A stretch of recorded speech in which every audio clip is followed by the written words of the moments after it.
Good. Can you hear me? What's popping? Yeah, yeah, I can hear you clear. Can you hear me? Yes, sir. Yes, sir. Let me switch this over to the All right. headphone. As always, I always start with the introductions. So first, I'll go ahead and say one for me. I'm Danli Divine. I have been through a lot in life, and through the life lessons that I have learned, I decided to, you know what, I need to give back to other individuals. I need to give back to others due to the fact that the cycle is going to continue to keep repeating. And I feel like that's what I'm supposed to do. I understand that I'm constantly getting attacked because I speak the truth. And that also let me know that that is what I'm supposed to do. If you want to go into chakras, my throat chakra is extremely strong, and it keeps trying to get blocked by other individuals via lies and a bunch of other things, or either just people trying to silence me. Not necessarily like unalive me, but keep me from talking and speaking the truth. And that also lets me know that's what I'm supposed to be doing, is speaking the truth. And going on with that, that is the main reason I created this platform, to shine light to everybody else, because there's a lot of us that go through the same things, but nobody wants to speak about it. We all have a voice. I just want you all to know that I don't want to say this because there's somebody else who says it, but we all go through this thing called life together. And I mean, sometimes it's effed up, but you don't know that you're never in it alone unless there's other people who speak about it as well. And I'm going to do just that. I'm going to speak about it. Now, with it, I have with me Mr. Impossible, and I'll let him do his introduction.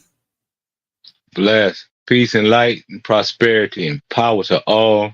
My name is Impossible, Prince King God. That's what the PKG stands for. And I'm just a seeker, someone who's been dealing in the occult knowledge for over a decade, almost 15 years.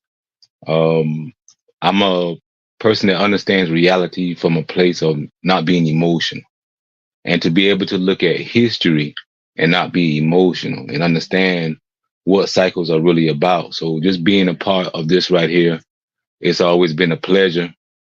And of course, I'm going to have you on that my podcast, Talk That Crap. You know what I'm saying? So be looking forward to that coming soon. I'm dropping my first one Tuesday.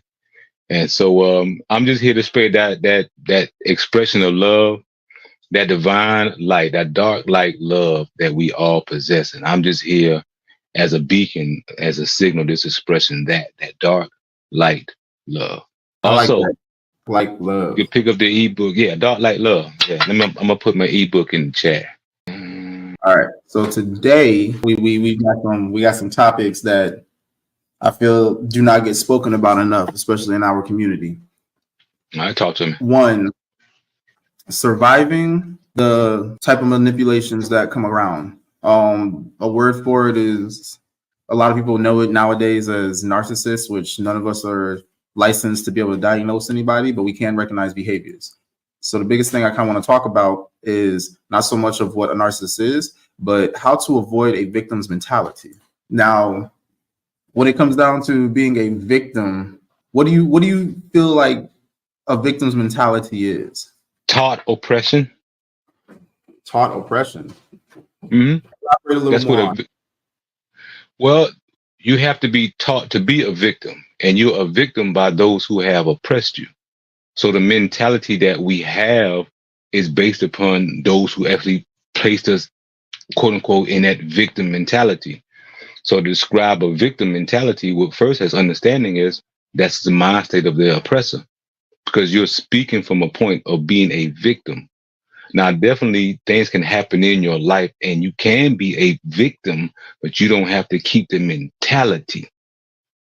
So the mentality is a state of consciousness, a frequency of being. So when you have a particular frequency of being a victim, and that's the mentality, which means that's the energy that you project from. So your perspective, what you call reality, comes from a mental state of a victim. And who gave you the definition of being a victim? The oppressor. So with the victim, do you feel like that has something to do with your personal reality? Yes and no. Because yes, we have been through history, we have been victims of oppression, conquer, colonization, integration. All of these things have happened. So yeah, we have went through moments of being a victim, but you don't have to, again, you don't have to stay that.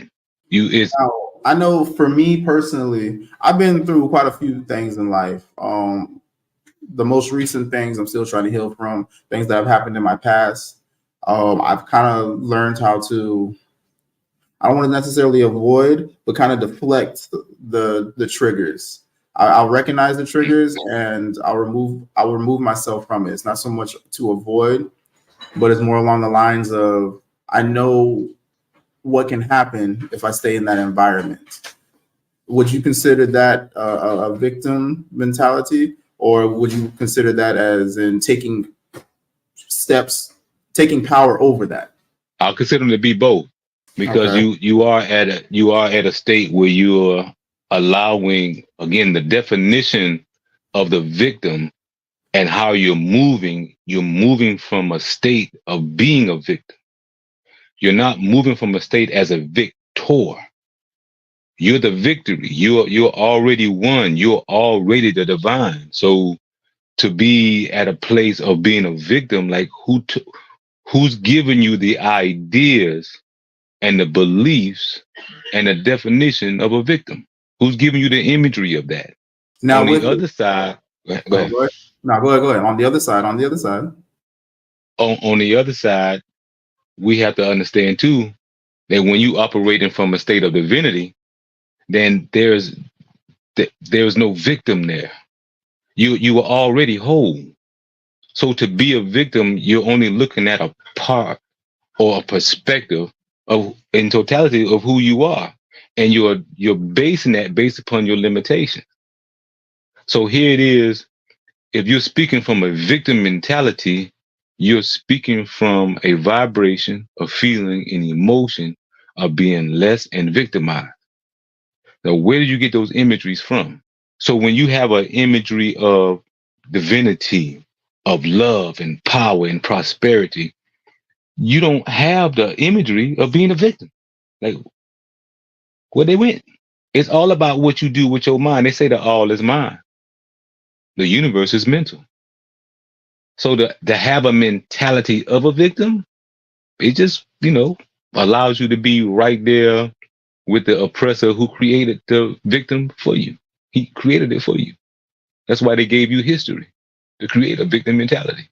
Facts on facts. With it, with me, I have a situation that still haunts me to this day.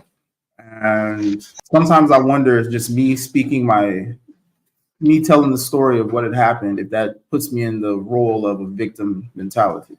As long as you transmuted the energy, me speaking about past situations and things that I did or overcome in the past, it doesn't place me in the same mental state that I was when I was going through.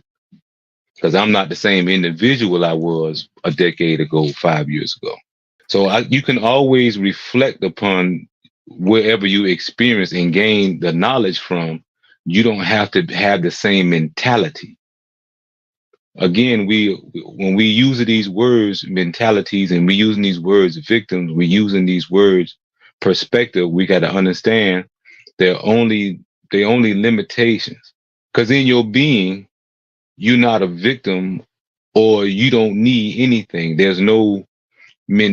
If there's a mentality for you to have, it should be that of being a god or goddess.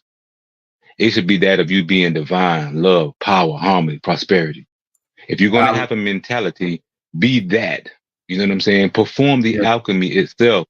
So when you perform the alchemy with the internal, you're not going to you can never be a victim again. Never. and I've thought about, I love the go fact ahead. that you stated that because literally last night, as I was doing some work on myself, Mhm. I already showed my wife this, and with you saying this, I'm just like, dang, yo, in divine time. I realized that just like how you said, that victim mentality was kind of put in me way before. So ultimately, when these situations happened, it kind of just arose what the underlining of not the underlining effects, the underlining causes that made me feel this way ultimately. Now Yeah. with the most recent situations, I look at it and I was like, you know what? As much as I hate these individuals, I'm thankful for what had happened. due to the fact that it allowed me to really grasp the things that I need to work on with myself. It allowed a lot of positive things to come out of it. And with those positive things, it grew my relationship. It showed me that the relationship that I have is not as messed up as I thought it was at that time. It showed me that there's people who are a lot worse than us. It showed me that there are individuals who hate themselves so much that they want to bring pain to others, that they will do anything to make themselves feel better by trying to destroy others' lives. It showed me that I had a weak mental at the time, and I was seeking validation from other individuals by how easy these people were able to manipulate my reality, even though I knew what was happening and was wrong. But because of the fact that nobody else said anything, I took it as in I must be messed up. So now I start questioning my morals and values and my beliefs. And that right there, later on, going through myself, I realized I was not in the right headspace. And then as I grew as I got stronger with myself and really believing in myself and knowing that I know the difference between right and wrong, I'm able to stand firm 10 toes down on what I believe in, set those boundaries. Okay. I know that if something like this were to happen again, I can handle it differently because I know who I am. I know what I'm capable of. And now I know how to navigate it in the proper way. So I feel like that right there took me out that victim mentality. Now, the hardest part is when it comes to those you love, it's hard not to feel that emotion when you think of it, especially with how fucked up the situation can be, you know? I cannot completely detach what happened, but I know that I know that I can speak about it without wishing ill on them, but yet wish everything that they deserve, that they live the life that they deserve. And I mean, the worst thing that can happen to them is for them to meet someone just like them in another person. For me personally, I tend to not allow I tend to not allow my energy to be directed towards anyone. I only direct my attention inward. I want to piggyback on what you was talking about earlier when you was talking about triggers. It left me, but it just came back. They use triggers for us to react. What happens when you use triggers for your own divine purpose? So that's what I did. I took the triggers at one time that was to my dysfunction, and I took those same triggers and it took me into enlightenment. How about that? That's ooh, you are so much better than me. I can admit that, Ref. The triggers took you to enlightenment. Yeah. Give me an example so I can figure out how I can do that. Because for me, when the triggers come, I try to remove myself from I recognize what my triggers are. So I try and remove myself from that to not allow myself to get to that point. Because the way that I grew up, it was act first, think later. And that's there you go. That used to bother. That's something I realized is really bad. And so when I recognize, okay, this, and this, if this happens, this can happen, or this can happen. I'm only controlling this, which means it could be these. Okay, bet. Let me dip. That's how I go. Right. So your analytical mind allows you to see multiple potentials at one time.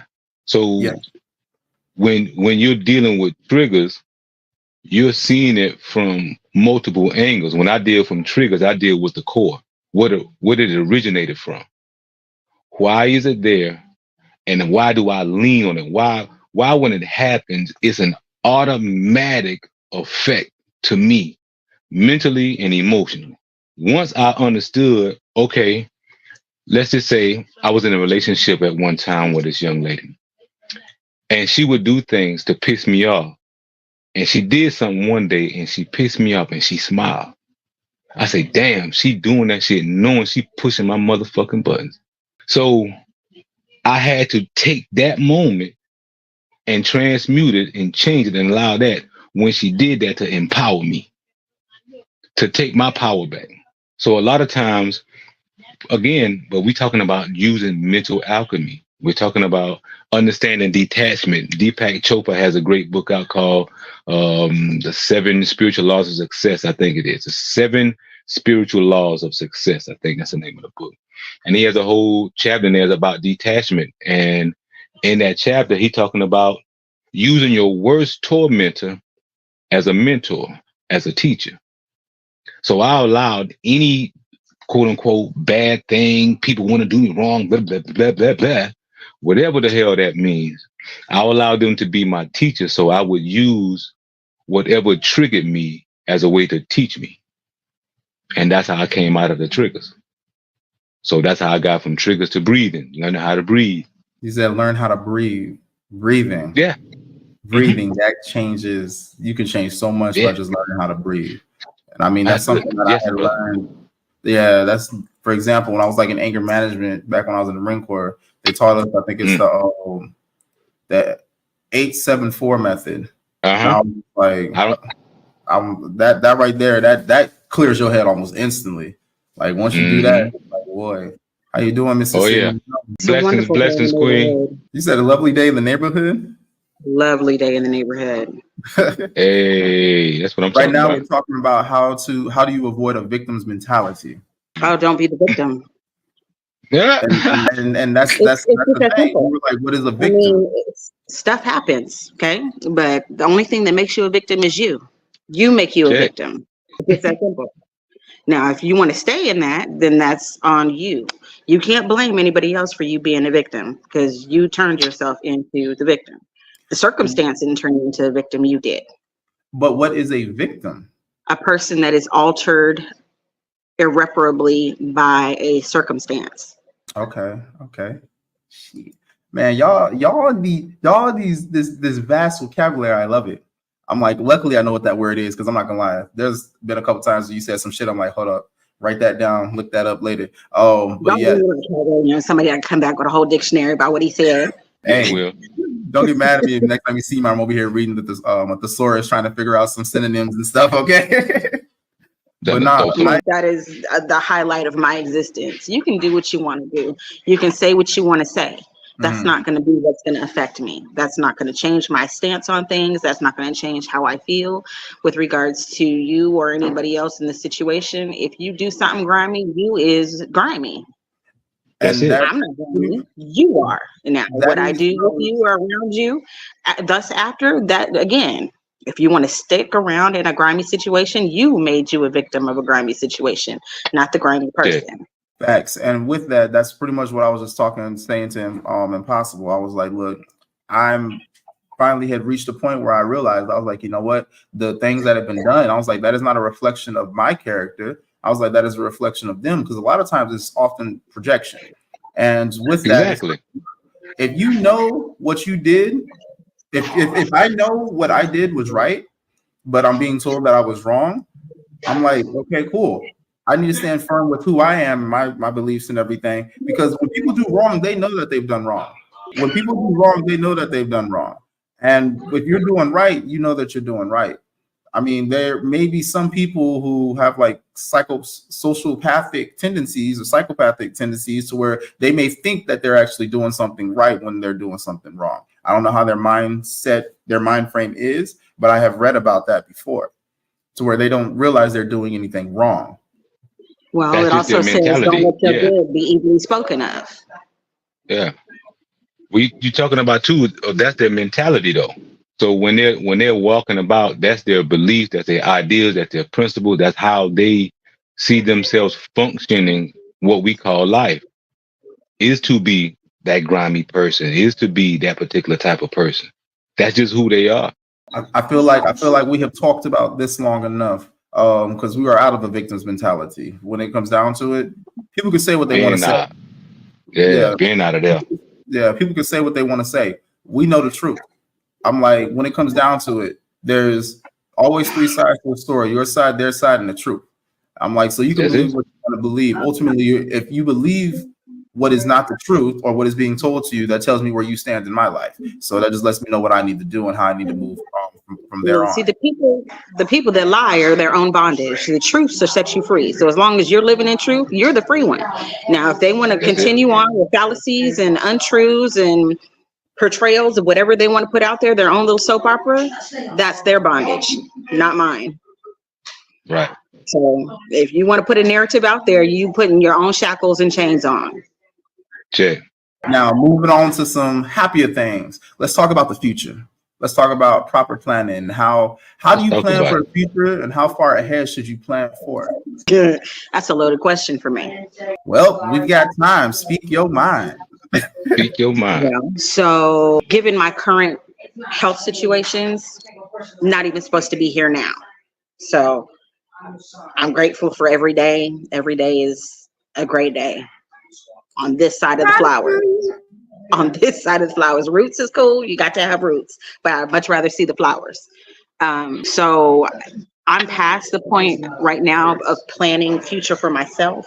I'm planning future for all of those that are behind me at this point. It's about longevity. It's about legacy. It's about businesses. It's about something that's going to provide a lifestyle that would be conducive to, or the same one that I would have provided if I was there, if I'm not there.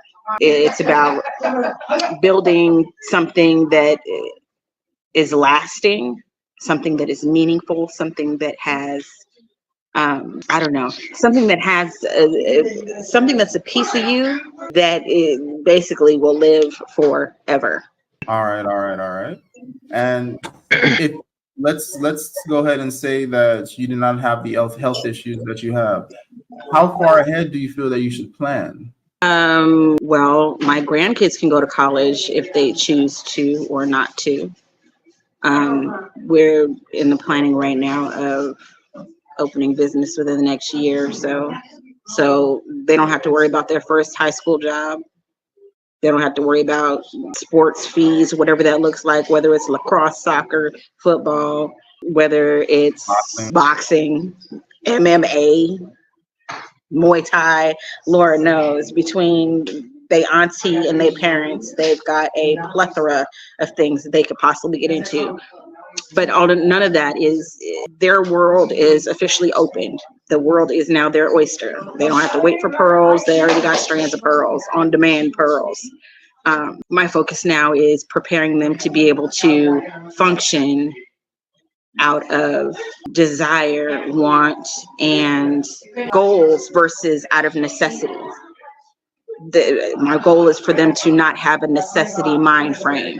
It's not about paycheck to paycheck, because that paycheck and everything that you need is already there. You don't have to worry about where you're going to live. You don't have to worry about what you're going to eat. You don't have to worry about any of those things. All you have to do is figure out what you want to do, what your goal is, and go from there. And for them to be the ages that they are now, it's interesting to hear the things that they want to do and the things that they like. My youngest daughter, for her whole life, has wanted to be either a firefighter or a police officer. Her whole entire life. She is now over 25, and now she is a police officer wanting to do something else. But she has put herself in a position to where she can get paid to get trained to, or get the degree to do something else. So again, those are things that you prepare them for early on. So it's not a matter of guessing how I'm getting where I'm getting. I know how to get where I'm going, wherever it is I decide to go. I just need to execute that part of the plan. And these are plans that were put forth, I don't know, they were like 10, 12. So, I mean, they had options. There are different paths to get to where you want to go. Where are the places that you want to go? Let's get you there. So, I don't know. That means it's about 12 to 15 years in advance that we're planning. Okay, okay. Now, with it, I know in a previous episode, Impossible had mentioned he had watched something with Billy Carson, and Billy Carson was talking about how they plan for businesses where they want to be in the business like 200 years in advance. Impossible, you want to touch a little more on that? Yeah. Us as families, we should always be at I think a 10, 20, and 30-year minimum, and a 50 and 60-year collective. And we just forgotten about how to do that. You should be able to, for me, I got a 5, 10, and 20. The 10 and 15 is where you kind of go in and kind of make your little adjustments. You seeing what's happening in the market for the next 5 years. You looking at your business. You're looking at where you can scale. You're looking at your grandkids and saying, hey, you know, what do you want to create? You're looking at your daughters and saying, hey, all right, we got this aspect of business locked down. How can we scale this part of the business to do this? Because we want to present this in the family. Da, da, da, da. So we should always be a point of being innovators and allowing whatever talents that our children have, allow to pour into them, to allow them to flourish. And then take that next 10 years as an innovator as a child, because they're going to be able to see things and understand things way quicker and faster than we were. So they can take the same plan now, and now you compound, and the whole time you still got compound interest. And that's something that, you know, in the financial literacy world, us as Black people, we don't really talk about. But that's how the wealth is really wealthy, because they have funds allocated 10, 15, 20 years, and it's just compounding interest. It's just making money hand over fist. And that's something that we don't do. Yeah. So it should minimum 10, 20 years. Max, you should be at least a good 60, 70 years of win. And I'm not at 70 years yet, so I got work to do. Like, I ain't gonna lie to you. I'm at about 20 years right now for myself and my family, because I can scale it and say, okay, my oldest granddaughter, she'll be 24 in 10 years. All right, 10 years, my grandson, he'll be 12. My other grandson, you know what I'm saying? So I'm scaling, I'm looking at what can be compound interest in 10 years, 5 years. Let's make an adjustment. What's happening in the market? Do I need to go more health? Do I need to go more energy? What do I need to go towards? Are my dividends set the way I want them to be set? So to have that understanding of it and plotting out, yeah, I'm with Miss Sigmuno. I don't want my kids and grandkids to have to go through that. I don't want them to go to no job. My grandkids will never work a fucking job. They can work a business. I'll fund a business all day, but they'll never work a damn job. I'm the last job, nigga. I'm it. Ain't no more after this. I like that. I feel like that's one thing that a lot of melanated individuals or people in general should talk about, because I feel like that's something that a lot of people who are not us probably discuss in their households. But when it comes down to like us, we don't talk about those LLCs and corporations, and a lot of times it's not really even communication in general. It's more along the lines of, hey, when you're young, they ask you, what do you want to do? What do you want to be when you grow up? And they don't really give you any guidance of really how to get there. And then it's like when you're in high school and everything, they're like, okay, what do you want to do in college? And it's like you keep getting kind of pushed to college. And I'm like, a lot of people who have these are actually millionaires, billionaires. A lot of them didn't even go to college, honestly. Didn't step foot in it. Nope. They it's like they knew what they needed to do before they end up getting out of school. It's family legacy. Mm-hmm. It's legacy. They didn't go to work a job. They went to work at the businesses their parents owned. They're recycling their own money, just like we discussed before, and we've been in calls before, where they're discussing how Nike and Adidas and all these major corporations make it through pandemics and things like that, borrowing from themselves because they've invested in themselves to a matter in which they can loan from themselves and not have to pay themselves back and stay through a pandemic that's 5 years, that's a recession that lasts 8 years. It's set up that way. There are things out there that facilitate that happening. It's just that people of our persuasion, for whatever reason, they don't stick to it long enough. They are more of they want to see things right now, that instantaneous reward, that microwave, that I want it now. That's not how this works. That's not how legacy is built. It's not how legacy is formed. You can try to form one that way, but it's definitely not a guarantee. But if you put that time in it, you put that thought, that education, that knowledge, your dividend, it's a lot of pieces. And when it comes to things with a lot of pieces, for whatever reason, I have noticed we always have screws left. Everything has a purpose. Everything has directions. Every screw has to be where it needs to be in order for things to be what it needs to be 15, 20 years down the line. Now you built this shelf, you got a handful of extra screws. How stable is that shelf going to be in 20 years? Yeah, Check. it was great. You got it together in 5 minutes and you used it for what you need to use it for, but can you move that shelf? Can that shelf go where you go? Right.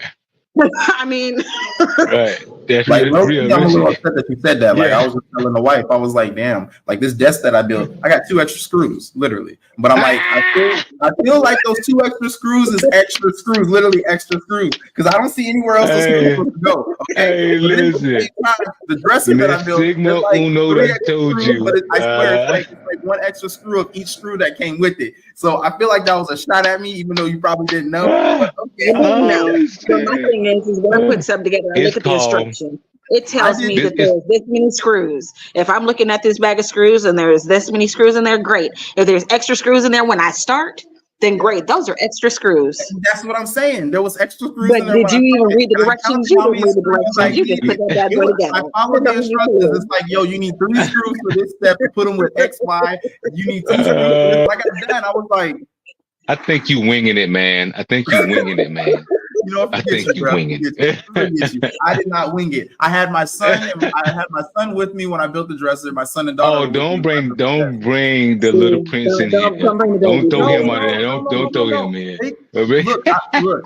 The reason I brought them up is because we used the instructions. We followed the pictures. Oh, And I okay. had them. I was like, okay. I had him pick out the screws. I had her work on her ABCs. I was like, hey, we need go grab A, go grab B. So that's how we did it. Okay. I followed the All right. instructions. So I'm like, look, Uh, what was left?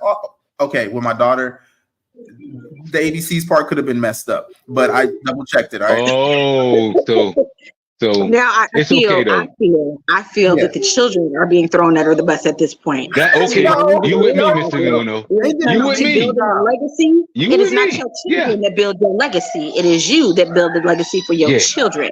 And in theory, it's you that's supposed to be building your legacy for your grandchildren, not your children. Mhm.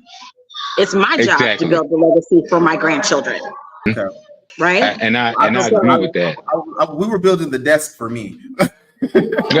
So for you, that desk is temporary. I understand. It ain't got to go no place else. It ain't got to Yeah, move. yeah. The way the puppy is fucking it up, it's temporary. Oh, but hey, moving on. Let's talk about, y'all familiar with SMART goals, right? Mm-hmm. All right, let's talk about SMART Break goals. down SMART goals for me. What is that? SMART goals, they are specific, measurable, achievable, relevant, and time bound. Give me 1 second. I'm gonna throw something up on the screen real quick. Okay, yeah, do that. See it? Yep, I see On it. the okay. So with you got S, which is specific. You need to be specific with your goals. Make goals clear and specific. The M stands for measurable. You need to define measurable assets. The A stands for attainable. Confirm your goals are attainable. You don't want to make something that is unrealistic, you know? I'm like, make sure that they are relevant to what it is that you're trying to do. Confirm your goals are verify your goals are relevant. So, I mean, if you're trying to create a restaurant and one of your goals in there is set up a roller coaster, the hell does the roller coaster have to do with the restaurant? You know? I'm like, and then make sure that it's time-based. Set up a time-based plan, because if you say, hey, this restaurant needs to be up and running by the end of the year, that's not really time-based. You want to make sure that you say, like, all right, October 15th is going to be our opening date, something like that, you know? So, I mean, it comes down to, I learned about SMART goals in the Marine Corps, and it was actually when I picked up Sergeant, and it helped a lot. It helped a lot. I'm not going to lie. I had moved away from it, but then it got reintroduced to me again when I was doing sales, when I became an executive assistant. With that, it really helped when I was working with a team to make sure, okay, we need to be making this many sales. We need to make sure that we get 7 sales by Friday. And with that, the revenue we need to be pulling in is this and this to actually be able to reach this bonus. Now, with it, I love how you were talking, Impossible, earlier about the 5, 10, or the 5, 15, and 20 goals. I was like, started off with a 10-year goal, a 20-year goal, and a 30-year goal. And with that, that's what I was doing for Muay Thai until I ended up having surgery. I was like, okay, well, that kind of puts me back a little bit. But having a time having timestamps on it to be able to check up on to make sure you're on track with your end goal. I'm like, and for example, one of the things I do is every year on my birthday, I don't do anything. I take my birthday off every year because I try and sit down and meditate, try and clear my head and make sure that the things go over everything last year to make sure I'm on track of where I'm trying to go for the next year.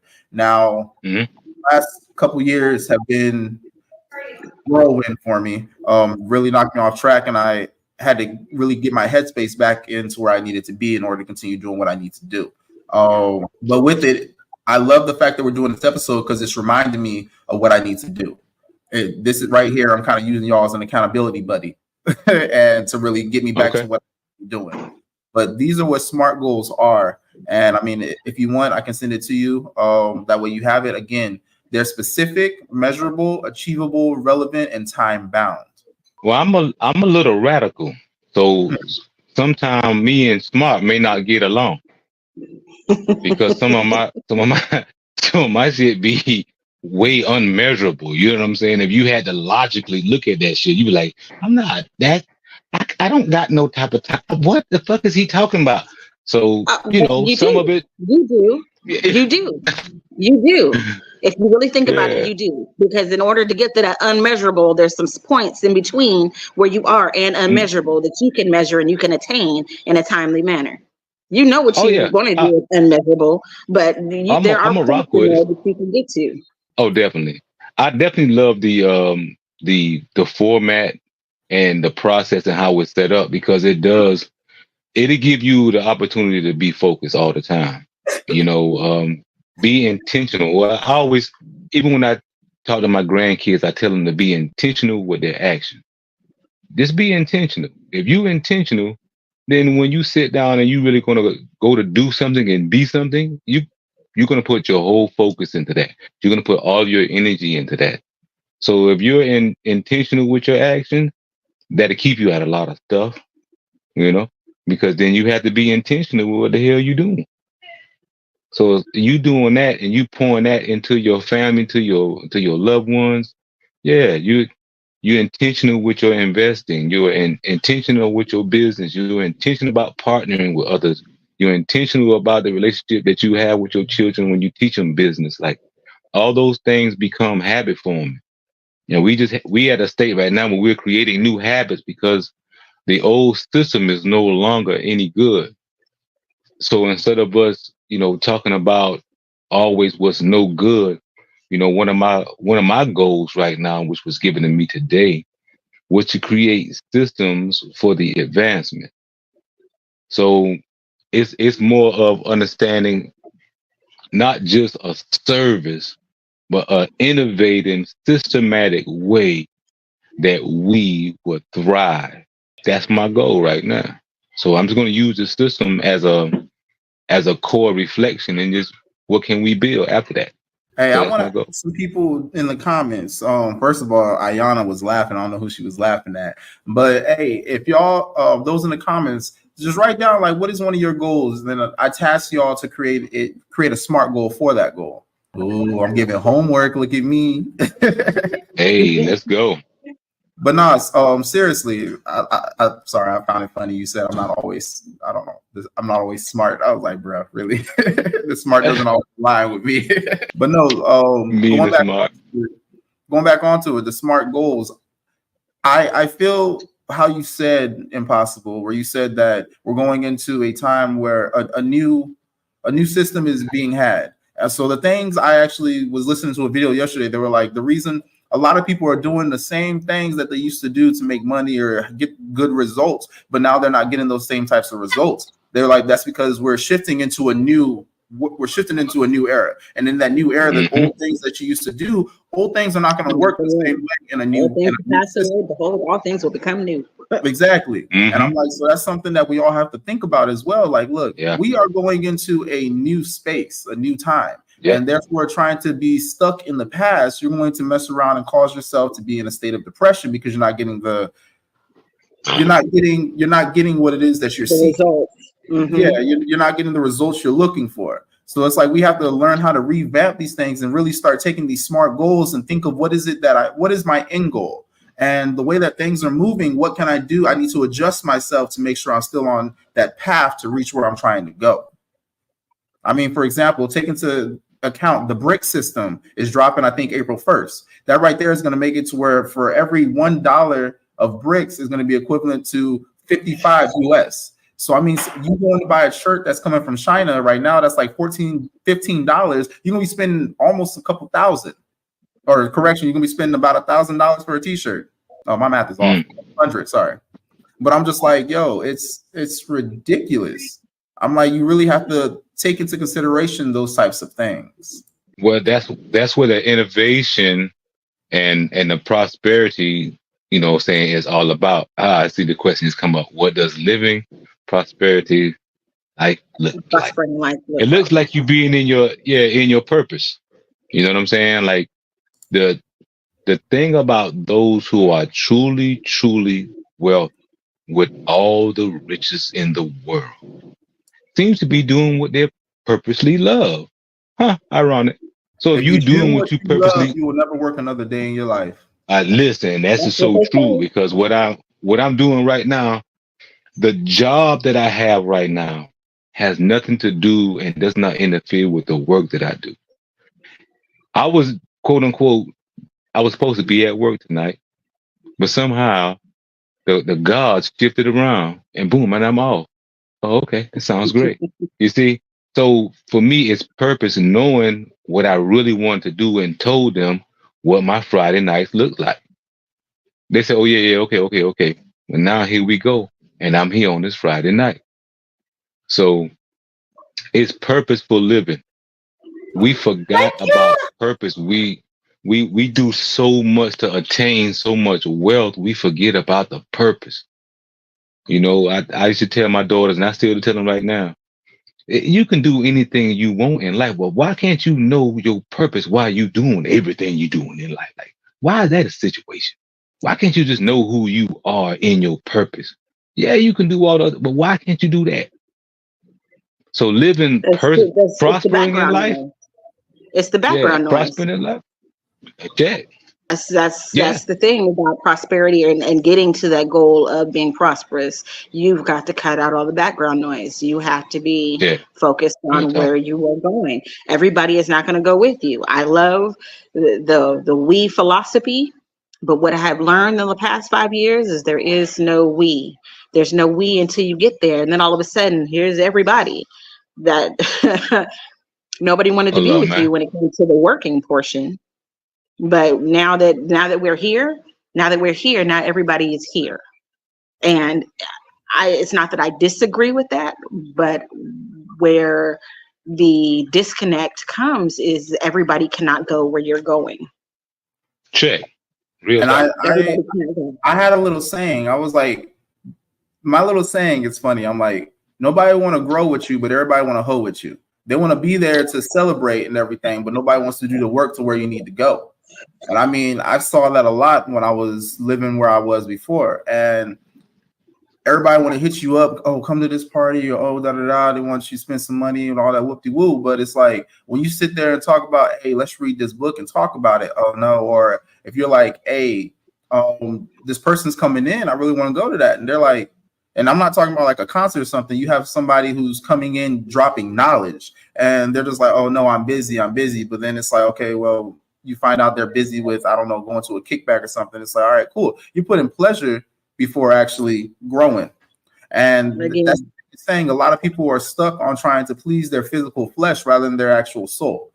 I'm like, when it comes down to it, I feel when it comes down to it, you should grow internally, which will be able to really get you to where you need to go. Because once you start figuring out who you are and what you really want in life, then you know exactly what it is you need to do to live the life that you want. And just like how you said, Mr. Sigma Uno, there really is no we. Because when it comes down to it, you're going to be the main one doing all the majority of the work. I mean, you can probably task some things out, delegate a couple things, but for the most part, you're still going to have to come through and make sure that things get done. Because if you don't check up on it, that right there can mess up the whole goal. Well, see, and you got to, here's the deal. Put it in the simplest terms possible. Everybody has a soundtrack.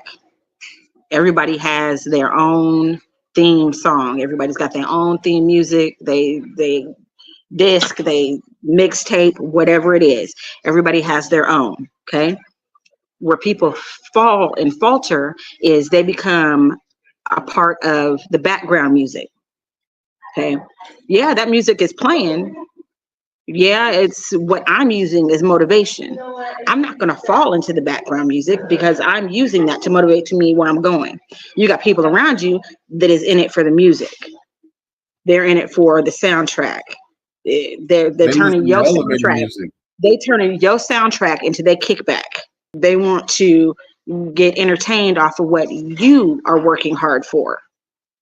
All of a sudden, you're the kick it spot. You're the entertainment. But nobody wants to be a part of the work. Nobody wants to be a part of the goal. You open a business. Your business is thoroughly thriving and flourishing. Now all of a sudden, everybody wants a job. Look, I implore the fact that you like the track that I got playing in the background. However, if you can't read the sheet music, you can't play it. You could play it by ear, possibly, and get all the notes right. But that's not a risk that I'm willing to take. There's a plan for a reason. You can either, get in and do some work, or you can sit over there and listen to the background music. But at no point am I going to pull you out the background music and put you center stage. I can't do it. I can't, in my rightful mind, do all the work and say, oh, here you go. You were here sitting in the background, listening to the music, snapping your fingers. You was off beat for a little while. No, can't do it. That's like a DJ tribe and a select few who can't tap two left feet. But anyway, I wanted to see if I can paraphrase this into something that the younger generation would probably relate to. You remember that song by DJ Quick, "Pitching on a Party"? Yeah, and they know who DJ Quick is. Oh, I do, but I mean, I don't know the song. You remember? I said for the younger generation. Well, shit, I'm showing my age down. But I mean, like, how you doing, Mr. Sigma Uno? But DJ Quick, he has a song where he's talking about pitching on a party, and in that song, he's like, everybody wants to come and jump in on this party, but nobody wants to pay to get in. Nobody's bringing any drinks. Nobody's bringing no smoke or nothing. And he's like, nah. He's like, he wants to pretty much have a party where everybody's contributing to where everybody's enjoying it. And I mean, right. And your generation says, I got 5 on it. That's your generation. Yeah. And I mean, for example, I had a homeboy in the past. He would always be throwing parties and everybody would come over, eat up and drink up everything. And I'm like, you realize we just wasting money for everybody else's enjoyment, right? I'm like, because you ain't getting nothing out of it. They ain't pitching in at all. I was like, they're just using you. But of course, he didn't want to see that. So I stopped putting in money, and then I started becoming a bad person because I was not helping finance the lifestyle he wanted to live. But I'm like, when it comes down to it, in the business aspect, you have to be cautious of that as well. There's a lot of people who are going to be there for handouts. They're going to be there in the beginning, like, okay, what do you need from me? What do you need from me? Cricket, cricket, cricket. Now all of a sudden, it's like they see that things are starting to really uplift, and they want to try and come around. It's like, Mike Jones, where your ass was at? Like, so Mr. Sigma, we are talking about right now, what does living a prospering life look like? Matter of fact, I'm gonna take it back real quick, Mr. Sigma Uno, since you got the mental health background. Let's hit this question for you. How do you avoid a victim's mentality? I look at them eyes. You got him wiping his head. He holding his head. Like, your man started sweating. You saw the bead of sweat. He said, "Oh shit, hold up." Yeah. Woo, that'll work. You're muted. You're muted. You're on mute. Unmute. What I realize is that the victim mentality surrounds the woe is me of an individual person. Once you find the value in yourself and the value, the life that you're creating, then that doesn't exist, because you make a decision on every move that you make and every step that you take in whatever direction you choose to take it in. So there's nobody's fault. Nobody's done anything.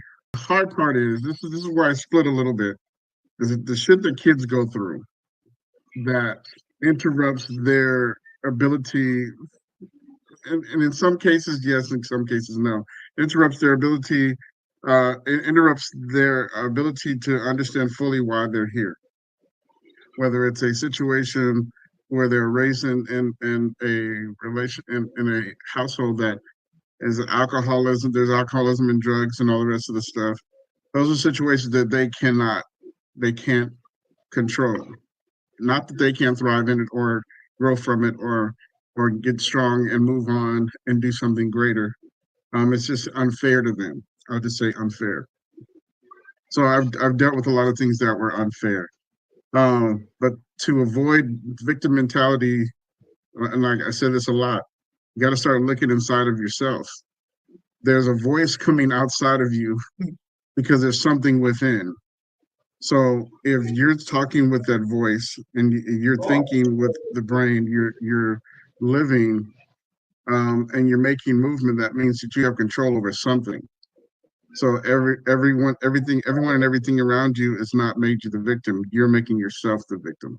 And then the choices that we make. Sometimes we make choices that, um, depending on who's in our life, depending on who we choose to be with, either is a tool to keep them in a place and to put them in a place to where they're always suiting the needs of themselves, or vice versa, you're suiting their everyone wants their needs met, wants their needs filled. If their needs doesn't get filled, then it's somebody else's fault. The best way to look at this is, again, you have a choice in everything that you do. You have a choice in what you say. You have a choice to wake up and be ugly, or give yourself a minute to come to a place where you're happy with everyone around you. It's all based on you. It otherwise, none of it exists at all. If you completely internalize and say, hey, this is who I am and this is what I expect, you can't expect anyone to give you anything if they don't know what you're asking for. Closed mouth don't get fed. If you don't speak about the situation and it continues to happen, it's because you haven't spoke about how you felt about it. It's all stems and is based on you. It's all coming from you. So this is where, again, I say, take the deep dive. It may not feel good because you may realize some things about yourself that you don't even like. At the end of the day, it's your situation and your problem to deal with, not anyone else's. Now, if someone presses you so hard to where they're turning you into something that you feel like you don't want to be around them, or around yourself for that matter, then you have to make a decision whether you want to be in that person's life or not. Then you're allowing someone to change who you are. Again, you are the common denominator. You have to make those decisions. You have to make the decision to get up and walk away. You have to make the decision to do something different today because you want your life to look different. In this direction you're going to start walking in. It's all based around who you are. All right. Otherwise, to sit back and complain about all the things that are happening in your life and what someone else is or isn't doing, nothing Listen to to those say. violins. Nothing you say or do. Nothing that anyone says or do affects your life more than what you allow, more than what you allow, or more than what you do to your own life. Now, the next question that we did was, how do you plan for the future and how far ahead should you plan for? I go with, I was listening to what was that? That was the last note, the meeting before, when we were talking about how companies project out 500 years in the future. I believe that's possible. I start at 5 years. If you can see yourself in the next 5 years and what it looks like and what your plan is, how you're going to implement it, then that's a beginning. Large organizations that have been in operation for 50 to 60 years already have a bigger understanding of how your business can be successful. You starting out by yourself and you're doing something that you've never done before, I give it a good 5 years, 5 year plan. Once that 5 years begins to expire, you get to see you're able to see the picture a little bit bigger, how you can expand and what you have to cut off and you have to change. But the success for that is based on what your reality is. What you say the plan is, how long it's going to take to get there, adjusting the plan when it's time to adjust the plan, coming to the realization that something doesn't work, and then letting it go and being true to what you said you're going to start doing in the beginning. So most organizations morph, and I've seen it in the past where nonprofits, uh, corporations morph to get funds to operate.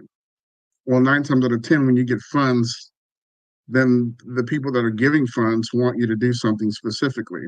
If that doesn't match your vision at all, period, you just sidetracked yourself. So stick true to who you are and what you're able to do, and your ability to expand out, or to your ability to look further in the future about your business is based on the loyalty that you have to it, to your vision.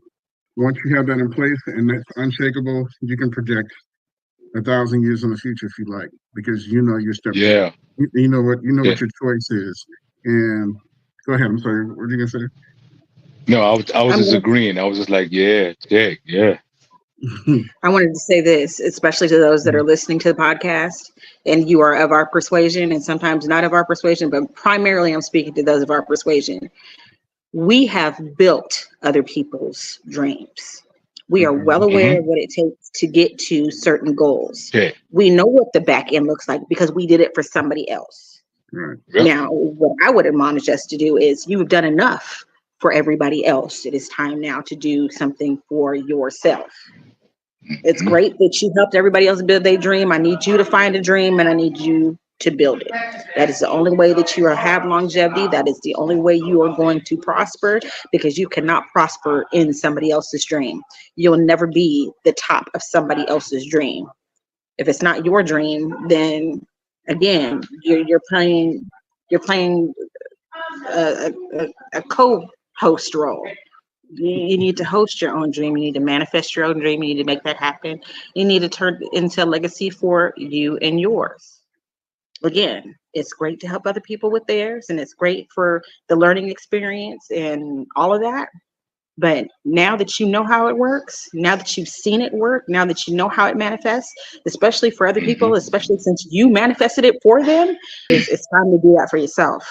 Yeah, Preach. I agree, because we participate in the manifestation of other people's dreams every day. We pay a cell phone bill every month. We go to the grocery store. We got hotels that we stay in, and got everywhere we do is somebody else's dream. So we at a job, that's somebody else's dream. Mm-hmm. So we participate in that every single day. It's just as Miss Uno said, it's all about what you put in for your dream. How dedicated are you to your dream? The thing that you say that's going to take you into the next 10 years, are you dedicated the way you go to your job? And I used to always ask people that. How you not dedicated to your dream the same way you dedicated to your job? You don't miss a day at work, but you would take a day off in your dream? What? Right. Slave mentality. Right. And it's a clear picture to what you feel the value of your life is. Check. Because we base going to work on an instant gain. So if I go work these many hours and this is what I'm going to get, you don't get it right away, mind you. It's either 2 weeks, a week, or whatever, but you're still willing to wait because you feel like it's an immediate gain. So what about your life makes you feel like it's not worth it, or there's no gain? You see what I'm saying? You have to come to a place to where, man, and working corporate, put me in a place to where I have to realize I have the ability to put this much work in for this company. I remember them saying, hey, you're responsible for 30% of the office's gross this month. Nobody can say shit to you.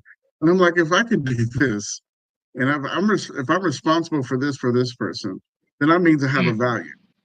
Then putting the value in play when it's time. And I played the game when it came to positions or changing positions or getting a raise. Hey, last month you said I was worth this much to your company. I can do that and double. Are you gonna give me a raise or not? But it's all based on this instant gratification almost. But you're not willing to give yourself that much room to trial and error to fail because you don't feel like there's an instant gain in it. And that's the unfortunate part of the society we live in, because monetary is based on you trading your time for something. I had to back up and go from corporate to nonprofit to just to take a look around and be like, what the hell am I doing? Every person I work for, everything I touch turns to gold for someone else. But when it comes to me, I get this paralyzing fear about about whether it's going to work out for me or not. The Sigmund will tell you, I can't tell you how many businesses I started and failed just to find out where I was and where I needed to be. But I had to jump into it with both feet. Otherwise, I would have never done it. I would have never seen any value in myself in order to continue to do it, or to understand that part of what the economy is. And it's all knowing where you're working, knowing who you're impacting, knowing your target audience. All of that is important because someone is taking time, like someone's taking the time to watch this podcast. No one guaranteed you this when you started it. You just did it because you knew, hey, I have to do something. This is my contribution. However it pans out for you, but you had to jump in it and you had to do it because you felt like it was going to be successful. That's the same thing we have to treat ourselves. And I think, again, for us as people of color, we've already proven it 20,000 times over. Just here in the United States, every system in play is the basis of who we are as a power, and it proved it with Black Wall Street. They said, we don't want you using our bathrooms. We don't want you eating from it. We don't want you to do nothing. You stay the hell away from around us. They were like, bet, let's do that. So let's build our own city. We got our own this. We got our own streetcars. We got our own attorneys. And no reason for us to step out and do nothing. That is the horrible trade-off that I feel that happened when it came to assimilating, because we had an independent mindset. We had a mindset that you don't have to take care of us. We've been taking care of y'all for the last 400 plus years. You think we can't handle this? And we did that. We didn't only do it there in Oklahoma. We did it literally everywhere, to the point where they started really getting jealous and destroying what we had. But we've done it already, and there's a value in it. There is, and I think I know it can happen. I know it can continue to happen. Mr. Sigma Uno, I want to say, like you speaking my life there. There's been many times where I was put in leadership positions. I remember the first time I was put in a leadership position, I was like, okay. And I'm not gonna lie, I was just like, I hope I don't F this up. Please don't F this up. Right. And I noticed that I would always go out and it's like I do good things for everybody else, but of course there's always, with me being when I was in the military, whoever was above me got all the credit. So I never really got told that I was doing a good job, but everybody else above me, they got the credit. But anytime that something bad happened, it was my fault. So I always got told about how I'm effing up and I can't do nothing right, whatever, whoop-de-woo. But anytime it happened, those above me got the praise. And I was like, okay, all right, cool, whatever. But then the last situation where I was getting put into a management position, I'm not gonna lie, I was a little worried. I was just like, okay. I was like, you know what? I've been tailored for this. I know that I can do this. I was like, everywhere I go, I end up being put in those positions. And just recently, me and my wife had went down to another state to go visit family. And my mom had asked, my wife was like, no, my wife had said that they were trying to put her into a management position and she turned it down. And I was like, oh, why'd you turn it down? And my mom was like, why'd you turn it down? She was like, she was like, I'm starting to realize everywhere I go, they're trying to put me in a management position. So that lets me know that I can do it. So why do it for somebody else when I can do it for myself? And I was like, preach. Thank you. Yeah. Really, that I feel like that ties back into what Impossible was saying earlier. If you are not following, if you're not putting as much time into your dreams and your goals as you put into work, can you really say that you have dreams and goals? And I mean, when it comes down to it, we know if you know who you are, you know what you're capable of. And if you're not doing the things that you know you are capable of, it's honestly you're wasting your time. There was a quote, I think it said, if you go and have a conversation, or if you put time into something that does not better you, you wasted your time. Mm-hmm. I feel like there's a lot of people these days who are wasting their time because they're not doing anything that's benefiting them at all. They're going to work and wasting their time, trading time for money that's not even worth their actual worth. I'm like, when it comes down to it, have your time reflect what your worth is. So when you have people who will sit there and complain the fact that you got a business and you're charging $20 for a t-shirt or a hoodie, and they're like, oh, let me get the homie discount. I'm sorry, but when you go to Walmart, you're not asking them for a homie. You're not asking them. Yeah. When you're going to buy these Gucci bags, you're not asking for a $1,000 discount. Right. Standing in line for 24 hours trying to get the newest J's asking for a discount. So because you know me, you think I'm supposed to give you a discount? I'm sorry, I know my worth. And if you knew my worth, you would pay that amount as well. That right there shows me that exactly what you think my worth is. I know better. And just to piggyback on that, I went through that in the jewelry game when I started my jewelry business. And people would come in like, man, what kind of discount you give? And I say, go ask Walmart for the same discount. Whatever you want from me, go back to Walmart and ask for their discount. If they give you the discount, come back to me. I give you the same discount they give you. Hey, bro, my favorite thing to say if that happened to me, I'll be like, hey, I'll price match. Yeah, you know what I'm talking about? Like, look, hey, you tell me, go and tell me what kind of discount they gonna give you, and they go from there. But we have to understand too, every purpose is personal. Mm-hmm. Everybody some people know their purpose and don't want to fulfill it. It's like you got a soul contract and you said when you came here you was going to do this. Now you here and you done got sensationalized or desensitized. Now you don't want to do your purpose. What that mean? You came here to this planet. You came here to this plane. You said you wanted to come here. Ain't nobody call your ass. Some have, we're not going to call it an inferiority complex, but especially those of our persuasion need to realize we raised their families, we fed their children, we put food on their table, we work in their businesses, we put them in space. They couldn't do none of that stuff themselves. We wouldn't hear figures to do it. Get that math going. Get that math popping. Right. They still don't believe in seasonings, but they'll get there maybe one day. Oh my God! No, they won't. Never be. Hold on. I got one for you. I got one for you. They don't believe in washing the meat either. They don't believe in washcloths either, apparently. But look, don't give me. Listen, don't. We come back. Come back. With other children. At some point, I'm not going to say we as people, but as an individual that's listening to this podcast, you are guessing on whether or not you can or you should or you can or have the ability to. The reality is it's in you. There, like I said, 400 years did this for them. The next 200 years did this for them. We put them where they wanted to be. Why can't you put you where you want to be? Check. And everybody knows their role. Everybody knows what they're great at. Everybody knows what they're good at doing. Stay where you're supposed to be. Stay exactly in the lane that you're supposed to be in. I remember meeting this gentleman. I can't remember his name for the life of me, but he was creating these containers and purifying water or collecting water from the atmosphere. And he took, I think he took one to Detroit.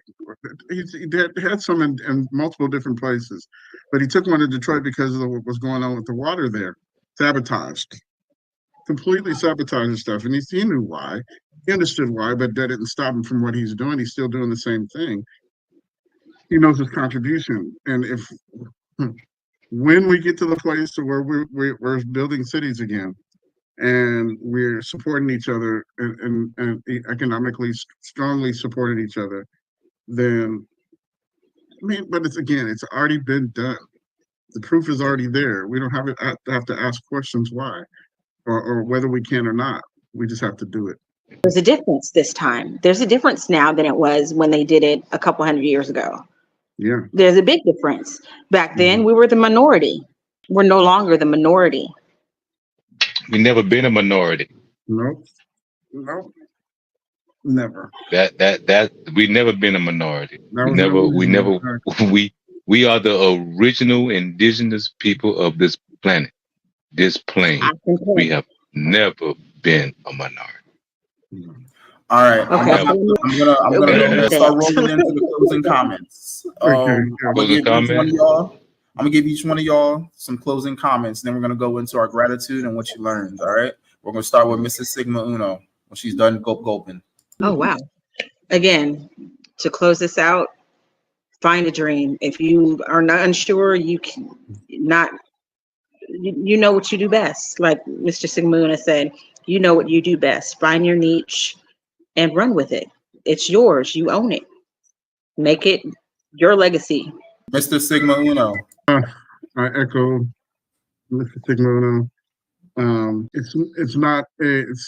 It's not as hard as you believe it is. It isn't. It's not. And the only